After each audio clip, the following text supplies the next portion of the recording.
मैं डॉक्टर भरतलाल मीना, सहायक आचार्य राजनीति विज्ञान विभाग, बाबू सोबाराम राजकीय कला महाविद्यालय अलवर।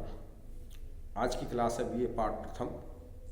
टॉपिक है महात्मा गांधी। विद्यार्थियों, महात्मा गांधी न केवल इस देश के स्वाधीनता आंदोलन के बड़े फ्रीडम फाइटर रहे हैं, बल्कि वो एक महान चिंतक और विचारक भी रहे हैं।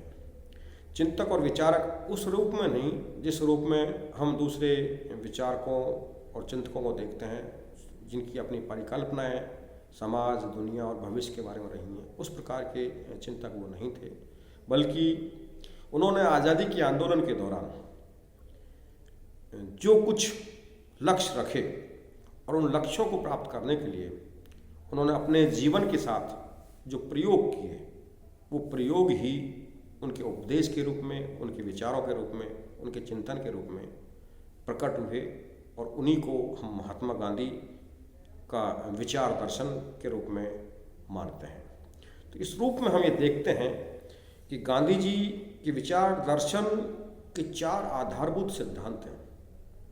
पहला, महात्मा गांधी मानव मात्र के हितों में एक अनिवार्य एकता मानते हैं। उनका ये कहना है कि मनुष्य एक ही ईश्वर की संतानें हैं, इसलिए जब सभी मनुष्य एक ही ईश्वर की संतानें हैं तो उनके हितों में एक अनिवार्य रूप से एकता पाई जाती है। दूसरी जो उनकी आधारभूत मान्यता है महात्मा गांधी के विचार दर्शन की, वो ये है कि मानव मात्र की निरपराध समानता। महात्मा गांधी ये भी मानते हैं कि जब मनुष्य ईश्वर की संतान है और उसके हितों में अनिवार्य एकता पाई जाती है, तो उसके साथ साथ ये भी वो मानते हैं कि मनुष्य मात्र में समानता भी पाई जाती है। सभी मनुष्य समान हैं। ईश्वर की संतान होने के नाते उनमें कोई अंतर नहीं किया जा सकता, कोई भेदभाव नहीं किया जा सकता। तीसरी जो मान्यता गांधी के विचार दर्शन की है, वो ये है कि जब मनुष्य ईश्वर की संतान है, उसमें एकता पाई जाती है और सभी मनुष्य समान हैं, तो उसके साथ तीसरी जो चीज महत्वपूर्ण बात है वो ये है कि सभी व्यक्तियों की गरिमा की सर्वोच्चता होती है। जो अगर मनुष्य है तो मनुष्य होने के नाते उसके जीवन की गरिमा एक सर्वोच्च प्राथमिकता होनी चाहिए कि मनुष्य को अपने आचरण में ऐसा कोई व्यवहार नहीं करना चाहिए जिसकी वजह से दूसरे व्यक्ति की गरिमा को ठेस पहुँचे, दुख पहुँचे। और चौथी जो गांधी के विचार दर्शन की मान्यता है, सिद्धांत है, वो है सेवा के प्रति समर्पण। अर्थात कि हम ईश्वर की साधना मानव मात्र के प्रति प्रेम रखने और पीड़ित मनुष्यों की सेवा करने से ही की जा सकती है। किसी मूर्ति को पूजने से, आंख बंद करके ध्यान लगाने से हम ईश्वर को प्राप्त नहीं कर सकते, बल्कि ईश्वर को प्राप्त करना है, ईश्वर के साथ अपने आप को जोड़ना है। तो ईश्वर की जो संतानें हैं उनसे आप प्रेम कीजिए।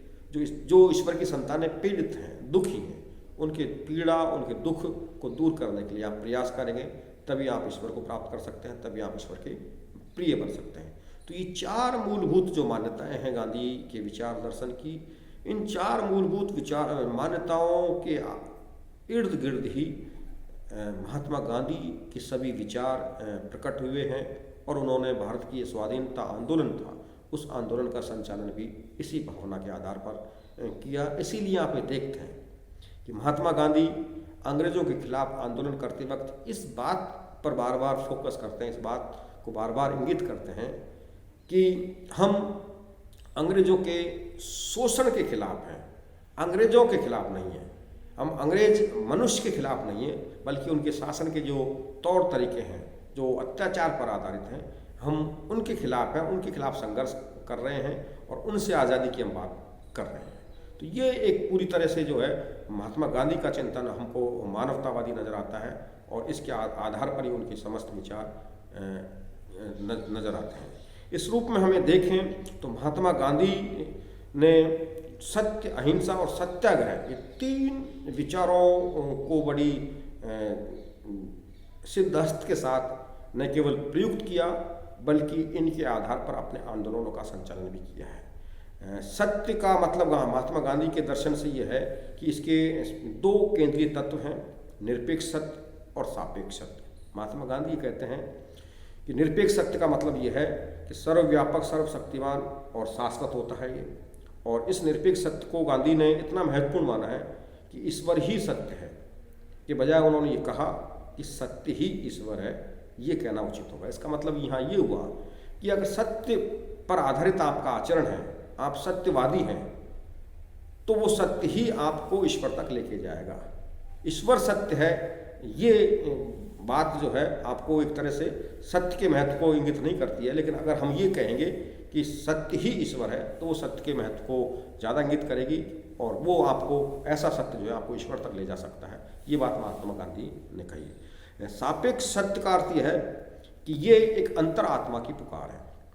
सापेक्ष सत्य को हम प्रेम के मार्ग से सिद्ध कर सकते हैं तथा प्रेम का अर्थ है व्यक्ति का अहंकार से पूर्ण मुक्त हो जाना। ये जब तक हम अपने विकारों से, अपने अहंकार से मुक्त नहीं होंगे, तब तक हम दूसरे मनुष्यों से, मानवता से प्रेम नहीं कर सकते। तो आप किसी से असहमत भी हैं तो उसके विरुद्ध आपके मन में कोई खिन्नता नहीं होनी चाहिए, बल्कि उसके प्रति प्रेम होना चाहिए और उसके हृदय परिवर्तन की भावना होनी चाहिए, ना कि आप उसको समूल नष्ट करने की भावना रखें। तो ये दो प्रकार के सत्य महात्मा गांधी ने बताए हैं, निरपेक्ष सत्य और सापेक्ष सत्य। दूसरी जो उनके विचारों का जो तत्व है वो है अहिंसा। अहिंसा एक साधन भी है महात्मा गांधी के पूरे स्वाधीनता आंदोलन का, जिसके द्वारा सत्य की साधना की जा सकती है। और अहिंसा की 3 श्रेणियां महात्मा गांधी बताते हैं। एक तो बहादुरों की अहिंसा, दूसरी व्यावसायिक अहिंसा और तीसरी जो श्रेणी बताई है वो है कायरों की अहिंसा। तो इसमें महात्मा गांधी कायरों की अहिंसा को एक तरह से अहिंसा मानते ही नहीं हैं, वो बहादुरों की अहिंसा पर ही ज़्यादा फोकस करते हैं। तीसरा जो विचार जो महात्मा गांधी के समस्त विचारों का तत्व के रूप में निकल कर आता है वो है सत्याग्रह। सत्याग्रह अहिंसक आंदोलन का विज्ञान कहा जा सकता है। जैसे अहिंसा साधन है तो इसकी तकनीक जो है, इसका जो विज्ञान है वो सत्याग्रह है। इसका अर्थ है सत्य या लक्ष्य पर दृढ़ रहना। गांधी जी के अनुसार अहिंसक साधनों के द्वारा ही सत्य की शक्ति को हम सर्वाधिक रूप से सक्रिय कर सकते हैं।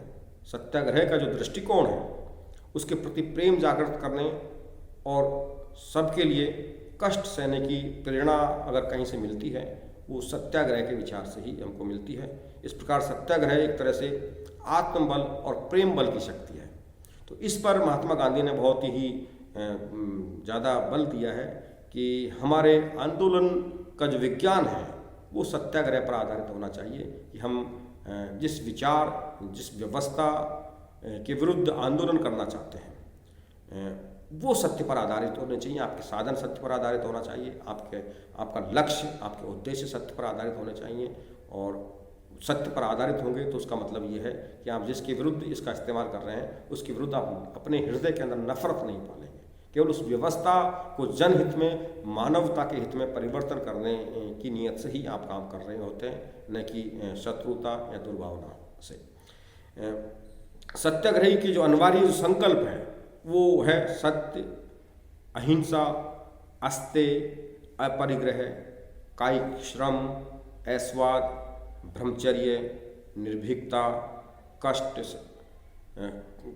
सहिष्णुता, विनम्रता, अस्पृश्यता निवारण और सभी धर्मों के प्रति समभाव। तो ये एक तरह से सत्याग्रही बनने की अनिवार्य शर्त है कि कौन व्यक्ति सत्याग्रही बन सकता है।